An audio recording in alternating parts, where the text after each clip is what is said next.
He's professor in not only the Department of Physiology, but is cross-appointed in the Department of Surgery, which, as you'll hear from his talk, is fully appropriate. And I don't know if any of you have been keeping up with the news, but I heard yesterday, and I don't think it was an April Fool's joke, that there was actually a stem cell transplant at Herman Hospital yesterday that they did in a stroke patient, which we know is probably an older individual, and that they used his own bone marrow stem cells. So Dr. Hornsby today is going to talk about stem cell-based therapy, potential for age-related diseases. I'm really looking forward to this. I know everybody's going to enjoy it. And he has no financial or commercial interests to disclose per CME. Thank you. Thank you. Well, thank you, Michelle, for the invitation to talk today. And I guess I'm going to try to use this. I could try to move that over and use the mouse to. If you want to do it up there, absolutely. Can I do that? Yeah, I think I can do that. So I want to focus, of course, on aging because that's an appropriate topic for my own research in this audience.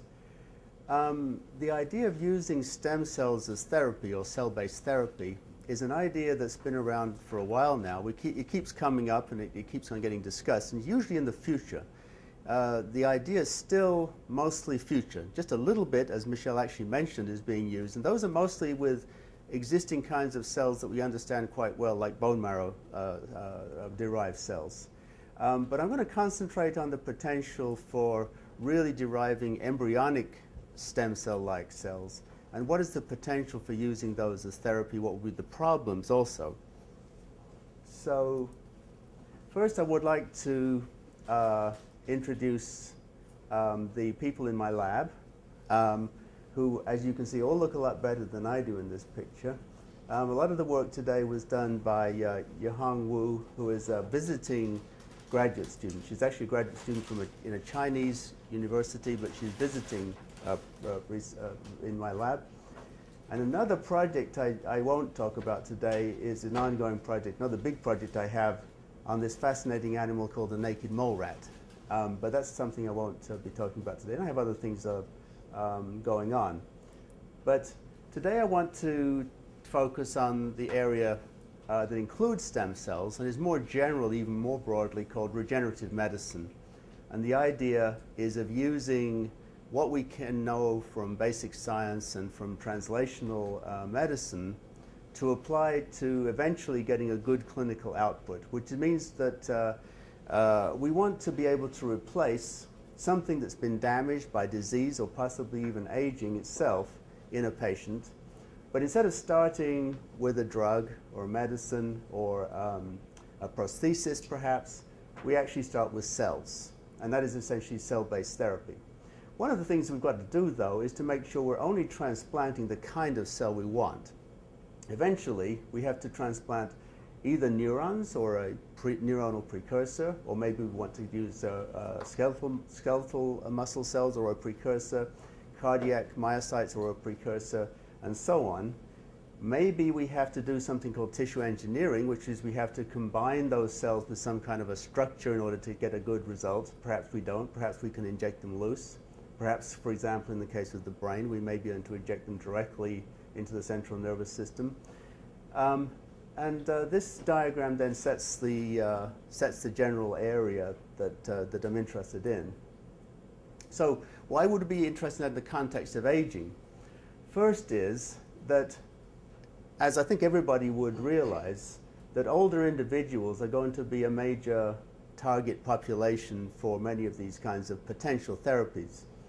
Of those, these are ones that are often mentioned, and let me just run through them rapidly. There's a variety of others. Actually, Michelle mentioned stroke, and that would be a very good one that could potentially be a target, for therapy.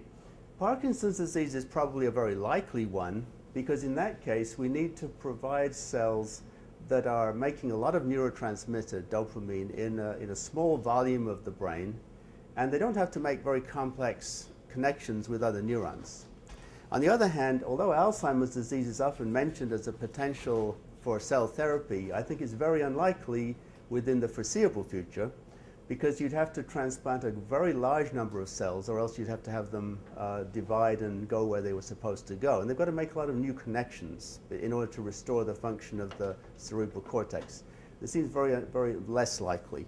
Myocardial infarction is one which is quite likely, because if we can find the cells that could make new heart muscle, as opposed to simply healing a scar or healing the defect, this would be a very great advance.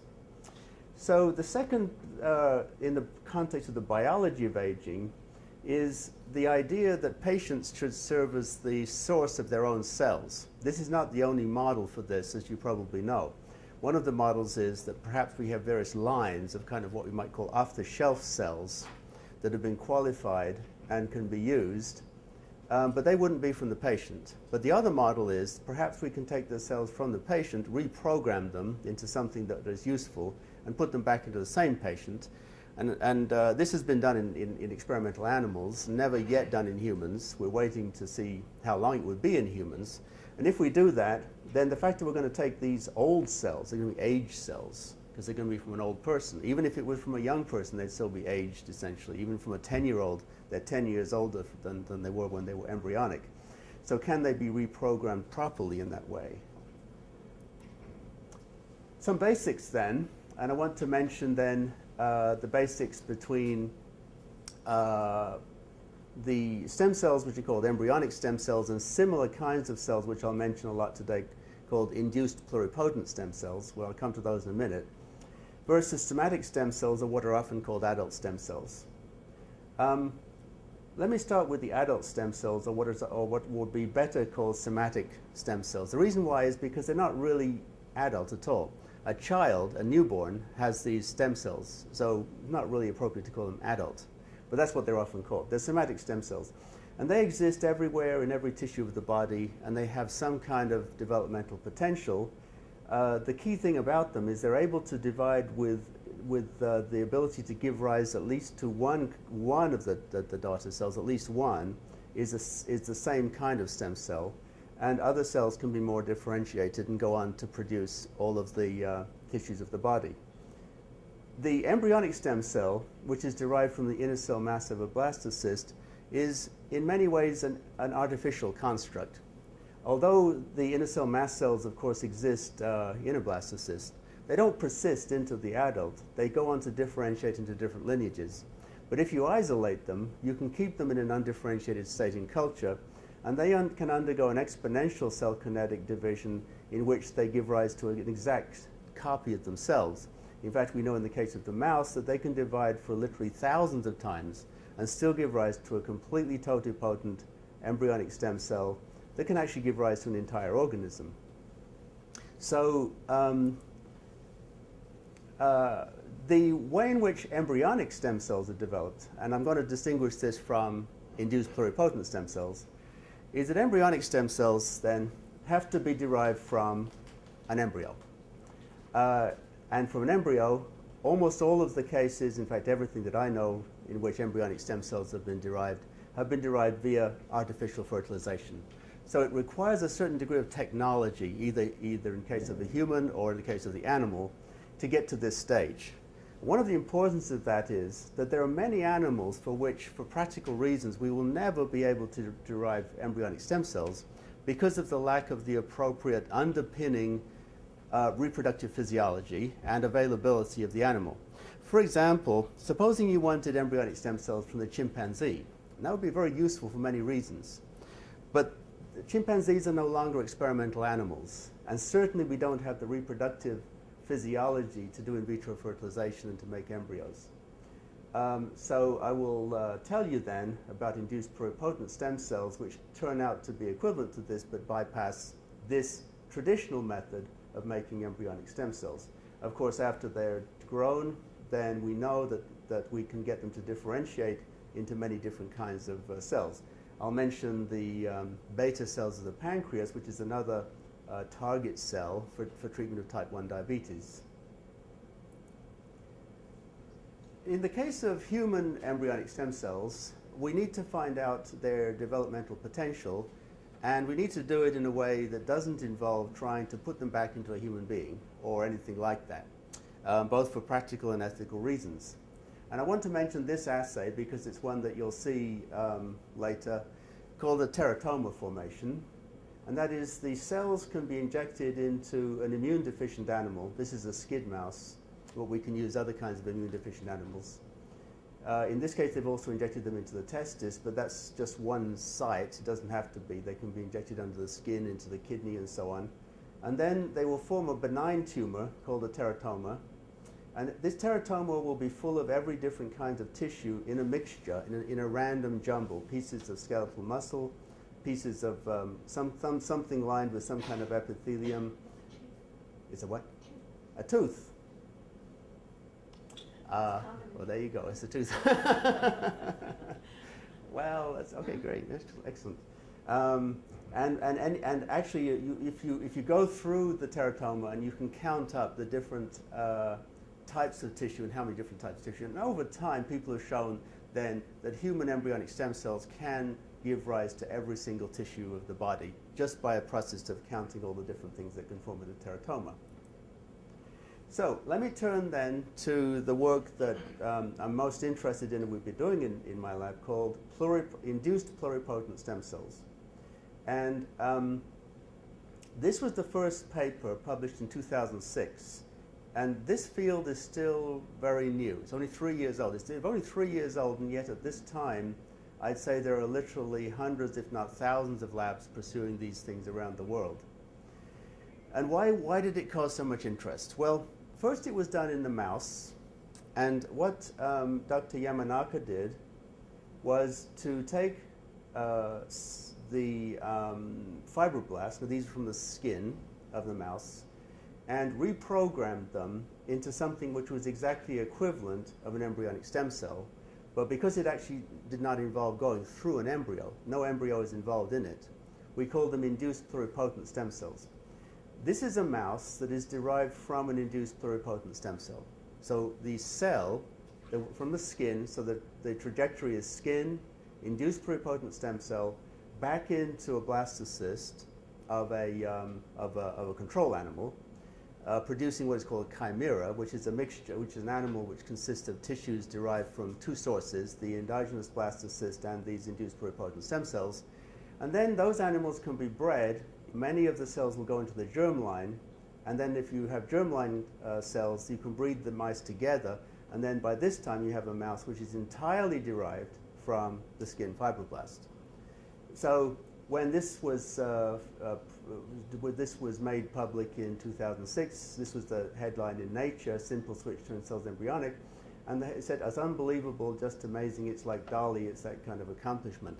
And most of you probably know that Dali refers to the sheep, which was the first mammal cloned from an adult somatic cell. But actually, I think in the years since then, most people realize that this is way beyond Dali. This is like, yeah, Dali was interesting, but that's nothing compared to this. This is really kind of the alchemy of cell biology, the ability to take an adult differentiated cell and turn it into an embryonic stem cell. So, how did they do it? Well, it turned out to be amazingly simple when it was actually shown how it was done, because it only required 4 factors.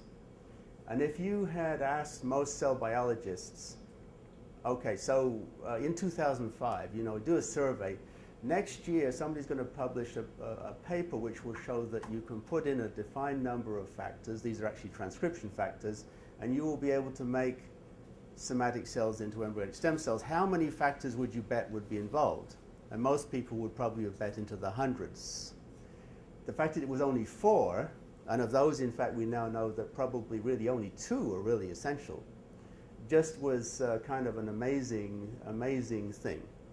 And Yamanaka did it by brute force, a very characteristic Japanese approach, which is they threw in hundreds of these genes and eventually got down to 4 which worked.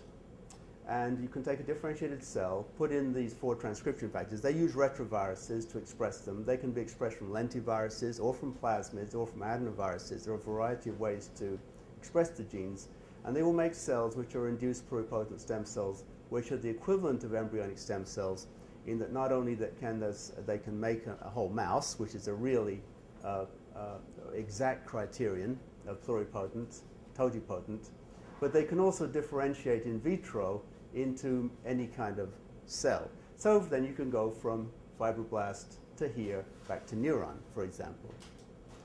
And they called this the magic brew of factors. And at this time, in 2006, they said, if this method can be translated to humans, then we could do patient-specific stem cells. Well, I thought, okay, like most cell biologists, I thought, oh yes, this is going to happen. Yeah, probably 3-4 years, we'll see it happen in humans. Well, it was only less than a year when the same group, Yamanaka, said, it works in humans, and guess what? It's the same 4 factors. So that was easy. Okay, now I'm going to delve a little bit into some basic cell biology in here, and this is as basic as I'm going to get. What exactly does this reprogramming by these factors mean? And this is a concept that you have to kind of get used to thinking about. As a cell biologist, I was kind of trained to think in these kinds of terms. If you don't think in terms of these kind of terms, it's a little bit strange. But in 1957, a famous embryologist, Conrad Waddington, produced something called an epigenetic landscape. The idea is that during development of the embryo into differentiated tissues, cells essentially run downhill, making decisions as decision points, like going through a valley and then going to other valleys, in which they become increasingly specialized and end up as liver cells, nerve cells, muscle cells, or fibroblasts, and so on. And the idea of the landscape is, because it has these hills and valleys, the differentiation potential of the cells is essentially a running down type of process, like time going forward or something like that. And there are only certain numbers of these little places where the cells can eventually land after making these decision points. So the concept of going from an embryonic stem cell then to this is quite easy to see. It's to see how an embryonic stem cell, or something that's equivalent, makes these decisions, epigenetic changes. Remember that the DNA is not changed. These are all epigenetic changes. So if we had induced pluripotent stem cells, it's the equivalent of having pushed one of the cells back up to this state. And that's what was surprising about it, because as most cell biologists, we'd been taught that this differentiated state is quite stable, and that once the cell had, say, got to be a muscle cell, it doesn't somehow decide one day that it wants to become a liver cell, or a liver cell becoming a muscle cell, and vice versa. It's going to stay in that differentiated state. So the fact that you could push cells, as it were, uphill was the surprising thing, and the fact that it required so few factors was very surprising. And if we say that this is where the embryonic stem cells should be, there should also be a little depression, a little mini valley up here, because we know that this is in itself a stable state. So that once having gone from these stable differentiated states to another stable state, which is the embryonic stem cell, it doesn't spontaneously go back completely spontaneously. It's quite easy to push it this way, but under the right circumstances, it will stay in that state too. So to come back to this idea then that was proposed in, as soon as this was discovered, then the idea was, well, this then raises the possibility of patient-specific cell therapy. That is, to start with the patient's cells, to reprogram them to induce pluripotent stem cells and then put them back in the same patient. And then that goes along then with other models for how cell therapy or other kinds of therapy would be done. I mentioned the idea of using traditional embryonic stem cells, but you'd have to have a kind of a bank of them. That is to say, you'd have to have a large number of them which would be already kind of pre-sorted according to their HLA type, maybe to other characteristics, which would be able to be used. Or potentially, which has not been done, is just something that would involve avoiding immune rejection. Another thing which has almost now disappeared, which was a big thing a few years ago, was what was called cloning, or somatic cell nuclear transfer. It caused a huge, both scientific and political type of upset. But now with the invention of induced pluripotent stem cells, suddenly was just like thrown into the backwater kind of overnight. It suddenly became a non-issue. So the big red arrow here is the idea of bypassing whatever the other mechanisms would be in going straight from the patient to the embryonic stem cell state, and then to redifferentiate, of course. Now, of course, there's a huge amount of work here. Just having those cells from the patient would not immediately allow you to differentiate them properly and safely into the target cell type. But in theory, this is what we'll do. So we have the cycle from patient back through to here. Now, when I started to work on this, so like many people then, back in 2006, I said, wow, this is fantastic. How can I get involved in this? Which is in a way like probably what hundreds of people were saying all over the world. And so there was nothing unique about that. But I thought, well, then we have to have some kind of unique aspect, because if I'm just going to jump in and do this with everybody else, then that's not going to get us anywhere. So at the time that I was thinking about this, the Barshop Institute was getting very interested in non-human primate models, in particular the marmoset.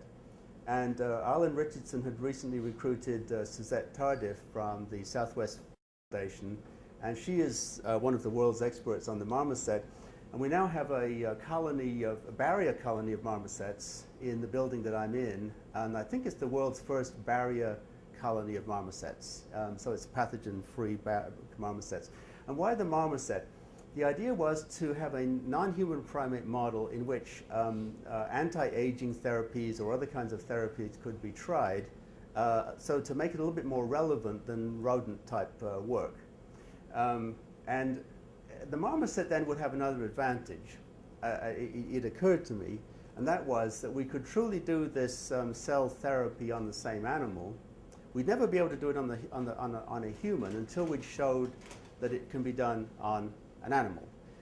To show it can be done on a mouse is one thing, but I think many people won't be very convinced that that's relevant. That's not a translational model. So the marmoset is great, though, because it's a small non-human primate. It's a little bit bigger than a rat.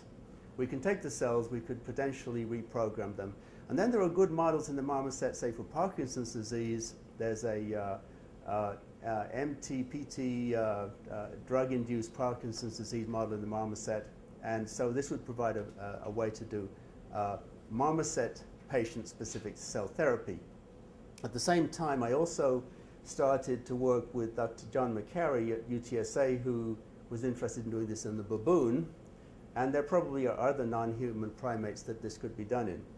And my student, who came to me at about that same time, Yu Hong, was interested actually in the goat, because there's a big potential for this in domestic animals, and I won't go into that today, but that was something where her university was one of the few that had got somewhere in deriving embryonic stem cells from domestic animals, not very far though, and nobody in the world has actually. So this is the long-term goal. We take the marmoset, we have these iPS cells, we make them into neural cells, and we transplant them into the same animal. This is the marmoset. The marmoset was the ideal model because it will enable us to use this personalized cell therapy. We'll be able to move beyond the rodent models. It's the most suitable non-human primate for this kind of work, and it's been used in these drug and disease models. So then we went back to decide exactly how to do this. And by the time I had just got together all the reagents, so in 2006 I decided, we've got to do this. And by the time we got together the reagents, Yamanaka had published the second paper in 2007, which was on making it from human adult fibroblasts and these induced pluripotent stem cells. This is what the cells look like when they grow in culture. They grow in these flat colonies, and the surrounding cells are what are called the feeder layer of a cell. I'll explain that in a minute. You need those to keep them growing. And then this is the teratoma formation, where they showed that they could turn into some kind of epithelium, muscle, epidermis, cartilage, adipose tissue, neural tissue, and they showed all the other different tissues. In fact, even in the first paper, he already published that you could turn them into dopaminergic neurons, already looking towards Parkinson's disease, even in the first paper in 2007. We now know, in fact, that although skin fibroblasts were the cells that we used, any kind of cell can be used. The most remarkable of that is that mature B cells from the blood can be used. And that's the most surprising on a basic cell biological viewpoint, because those cells have rearranged DNA. Now, of course, you don't get a normal immune system in the animal that's derived from a B cell. Nevertheless, it shows that even with those kinds of rearrangements and essentially a kind of a totally terminal cell, you can make an induced pluripotent stem cell from it. And it's been done also from hepatocytes with high efficiency. Keratinocytes from the skin are high efficiency. And in the time since those original publications, it's been done from a single human hair. All you have to do is to pull one hair out of your head. That's all you have to sacrifice to get your own line of embryonic stem cells. You can stick it in a dish. Enough keratinocytes grow out from the bulb, and they can serve as the target cells for putting in the factors, and will form a new line of iPS cells. So we don't even have to take biopsies from people. It's very convenient. That might actually turn out to be very convenient for animals in which the only way we can get hold of any cells would be from a hair.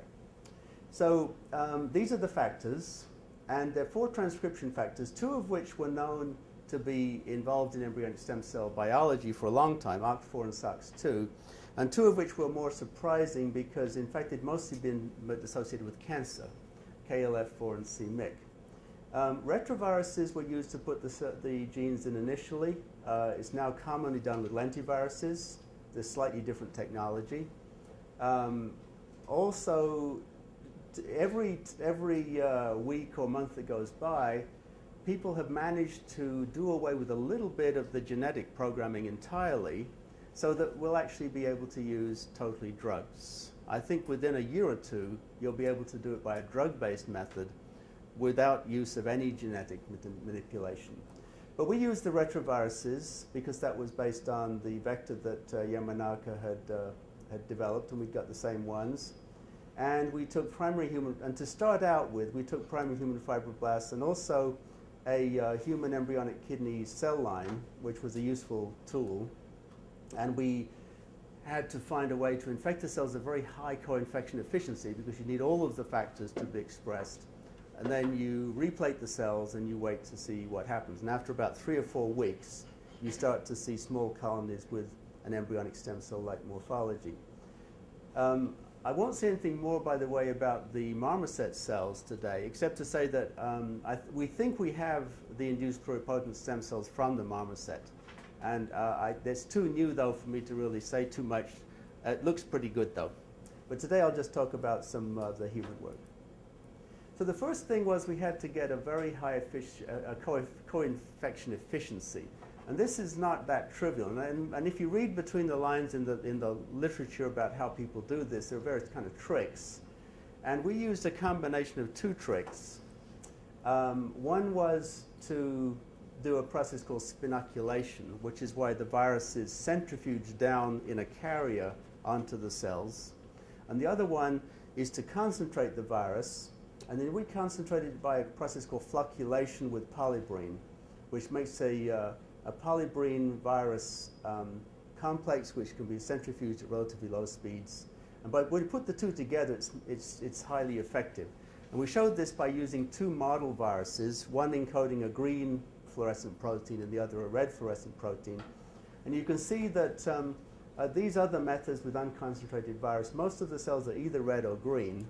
And as you get better and better, you see more and more of the yellow cells.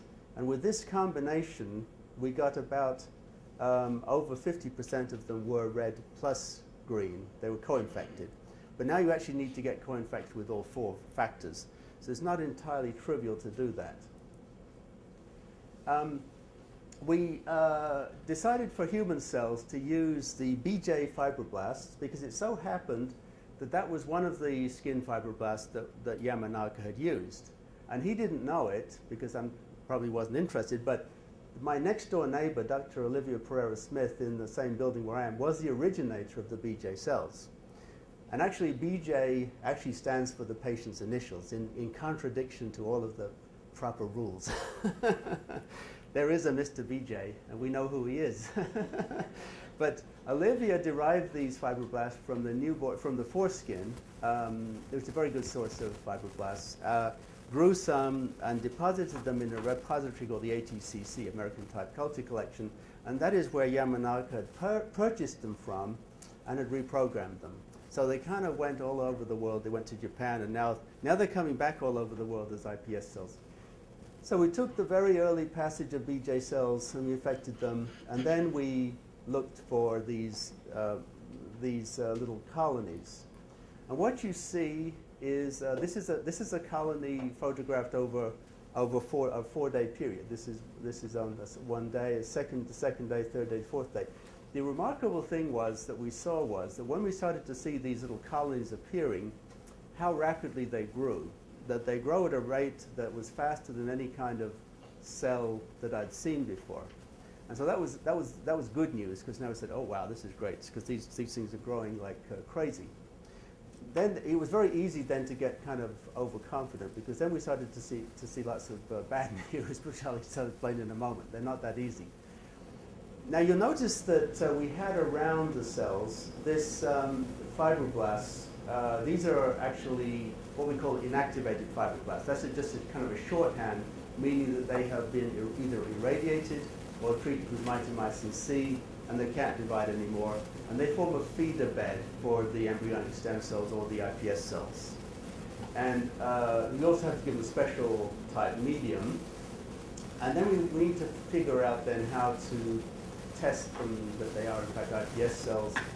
And this goes back over what I mentioned before, the differentiated multiple cell types. Another thing that they do when put into suspension and allowed to aggregate together is to form something called an embryoid body, which is like a very early embryo, but not really. It has a cystic structure and some layers on it which can be stained with various markers, but it's a sign of being iPS cells. So after taking the cells out from those little colonies and expanding them, then you can split them onto one of these feeder layers, and they grow as these little patches over the feeder layer. And as they start growing, they really started to growing very well. But then we noticed the bad side is that they also were starting to differentiate. Now this is the key thing about embryonic stem cells or iPS cells.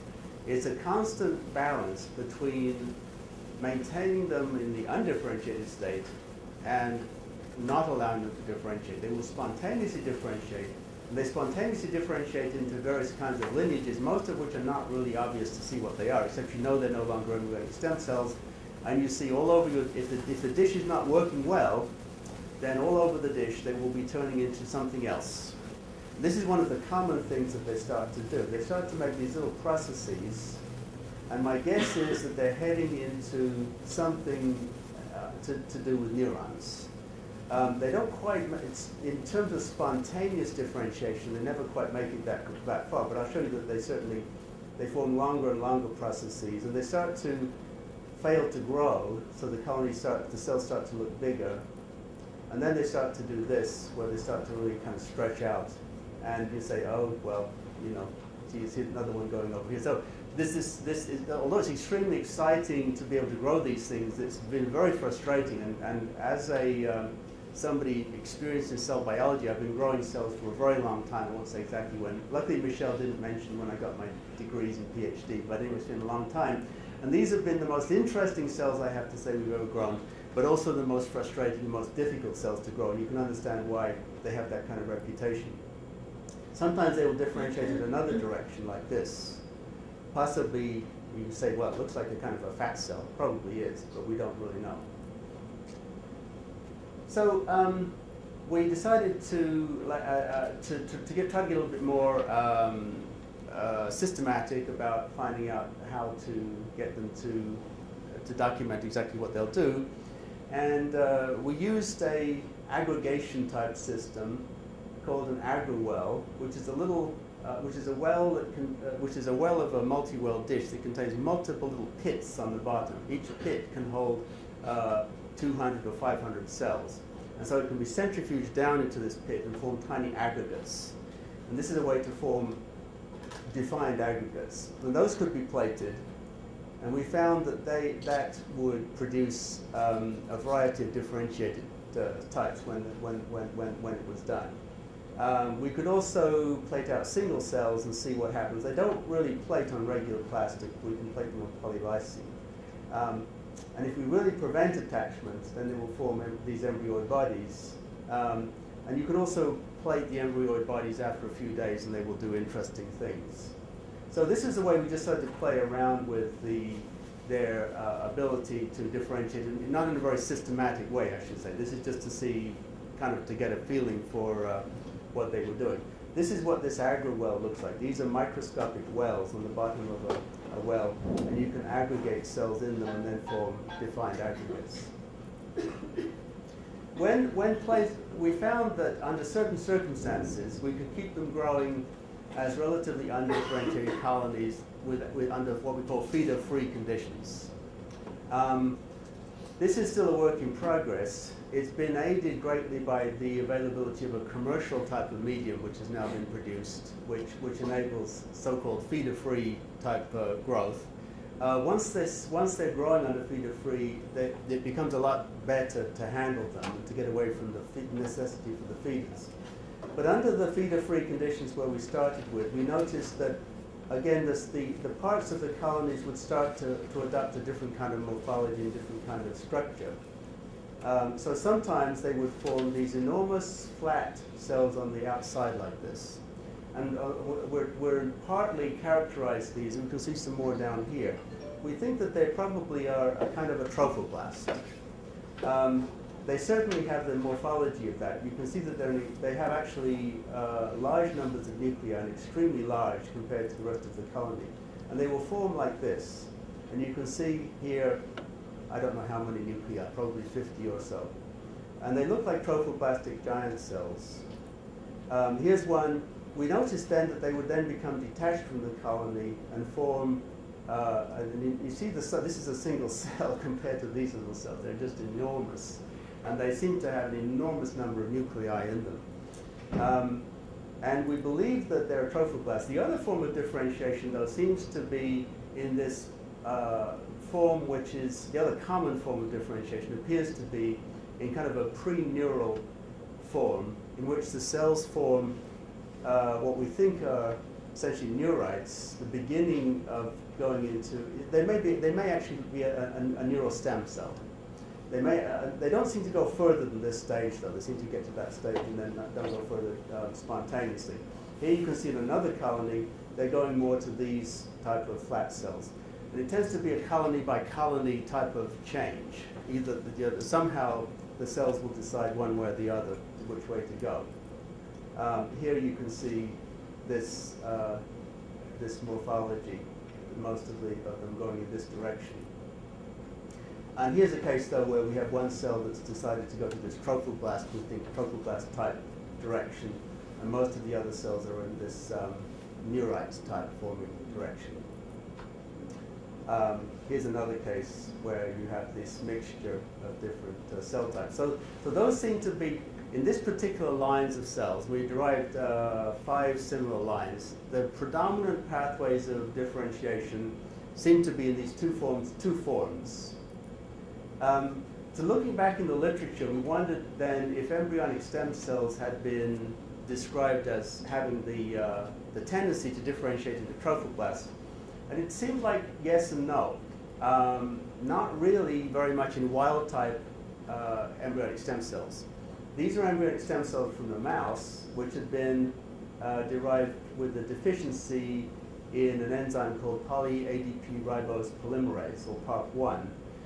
And it does show an accelerated formation of these things, which look very much like the ones that we had seen in our iPS cells. Here's another example from the literature forming that kind of huge cell on the edge of an embryonic stem cell colony.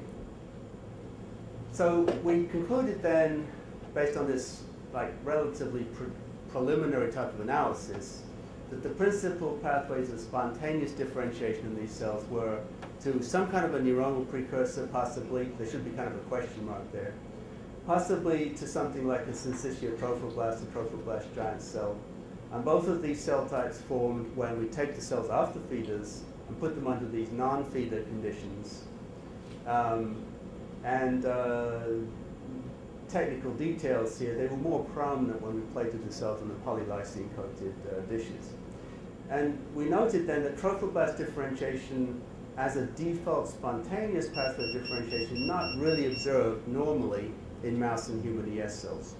On the other hand, the neural pathway of differentiation is a typical default pathway of differentiation for embryonic stem cells. Now we have also some genuine human embryonic stem cells growing in the lab. This was before President Obama's removal of the restrictions. These are some of President Bush's approved embryonic stem cells, called an I6 cell line. And one of the things we noticed for them is they have a very high tendency to form neurons, just spontaneously. We're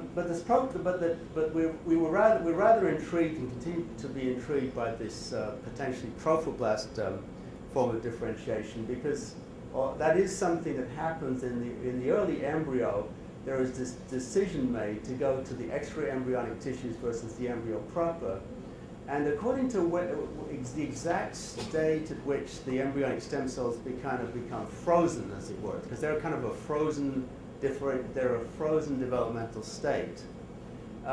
One of the differences between various kinds of embryonic stem cells and iPS cells may be in their potential for formation of this extra embryonic lineage versus the embryo proper. And potentially then these cells just happen to be frozen at a time just a little bit before this transition.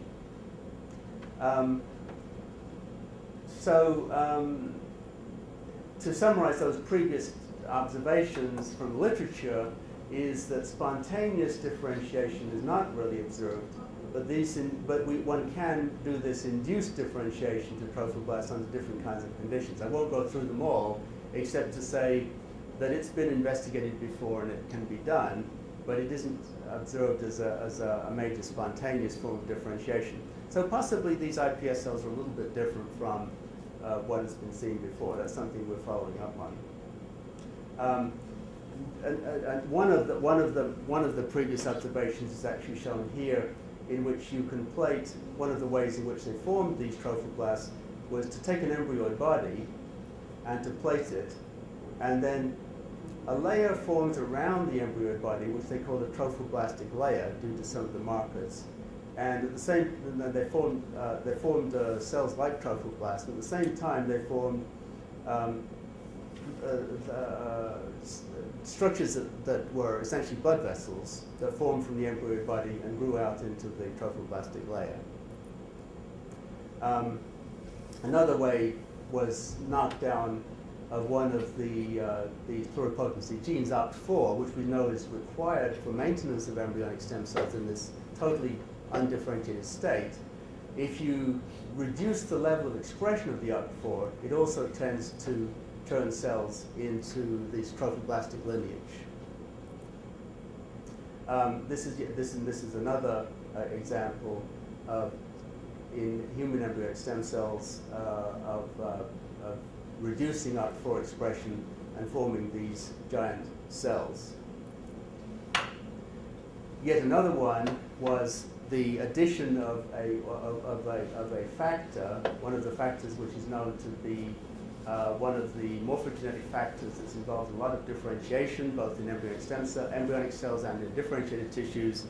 One of the BMPs, bone morphogenetic proteins, BMP4, also when added to embryonic stem cells will make cells into trophoblasts. And finally, yet another example was a factor that goes through this process, a signal called Wnt, another of the major signaling pathways in the embryonic state and in stem cells, and again forming these kinds of cells. Finally, collagen 4, plating on, and as another environmental factor, formed those cells. So putting these things together, I got yet another example just to show that you can get these kinds of cells. This is a little bit of a different example because they derived the cells from embryonic stem cells, but turned them into a slightly more differentiated stem cell line called the cytotrophoblast cell line, which then had the potential to differentiate into these giant syncytial trophoblasts.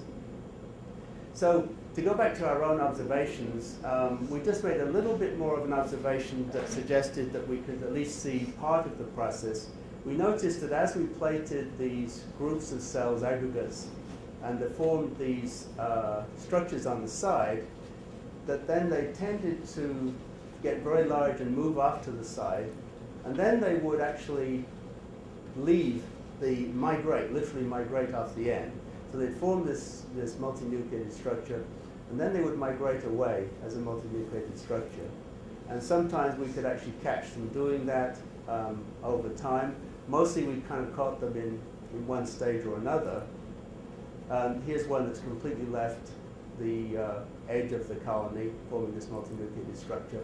But sometimes we could actually catch it in stages. So we photograph this on one day, and then a day later we can see this. And you can see here's one forming on the edge of the colony, and then a day later it's migrated away and is gone. Unfortunately, we couldn't find it after that. Here's a case, though, I think, where we can see one beginning to form on the edge of the colony and then breaking away and migrating up. And finally, an example where here's one that had migrated away from the colony, and then a day later it's migrated away further and has appeared to form these very mature, rounded syncytial trophoblast structures. So, that's where we are with our iPS cells that we derive from human sources, from BJ and from this embryonic kidney cell line, established cell line, 293 cells. In the case of these iPS cells derived from the 293 cells, we get these very prominent trophoblast differentiation, which is unusual. It could be that we've frozen those cells at a slightly different stage of embryonic development. But we have a lot more to do, to fully determine their potential as iPS cells. Meanwhile, we got very distracted because Johan was working on the marmoset cells at the same time to make the iPS cells from them. And as that started to work, we decided that probably we'd really have to work like full-time on those, because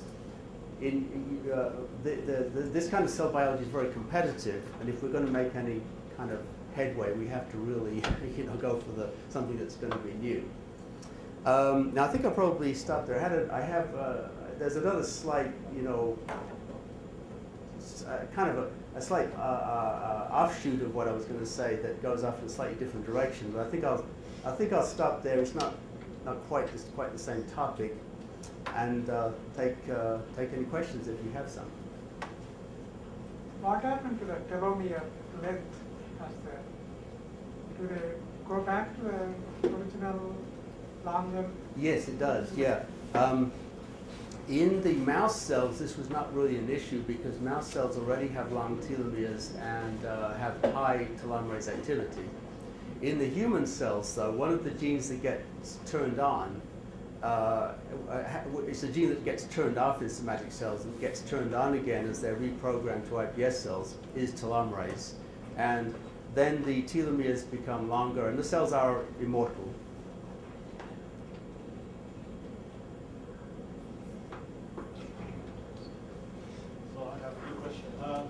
Why people don't do that on somatic stem cells? I still cannot really understand. People doing the somatic cells, why they don't do these on somatic stem cells? Oh, you mean they start with somatic stem cells? Yes. They did. Yes, they did. So In fact, it works much better on somatic stem cells. In fact, it's now been done on mesenchymal stem cells and on neural stem cells, possibly others. And what's been shown is that it's in fact, much more easy and more efficient to start with a somatic stem cell and to reprogram it to an iPS cell. And that's maybe as one would expect, because if you think of that epigenetic landscape, you don't have as far to kind of push the cells back up the epigenetic landscape as if they were fully differentiated.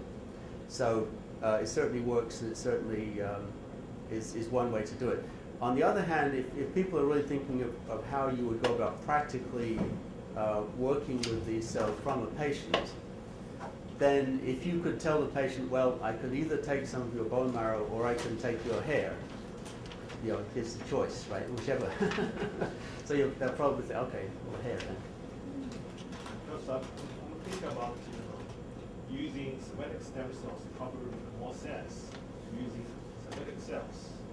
Because the cells, based on development, cells from very early stage differentiate to the terminal stage. Right. That is the human nature. So this way, if we against human nature, we force those cells go back to extremely immature stage. I'm aware can cause some unpredictable consequences. Actually, the interesting thing is that the consequences so far have not been unpredictable. And the reason we can say that, at least for the mouse, is because the induced pluripotent stem cells are fully equivalent to embryonic stem cells in the sense that they can make a chimeric animal, and then they can go into the germline. So essentially that means they've been fully reprogrammed back to a fully pluripotent, totipotent state.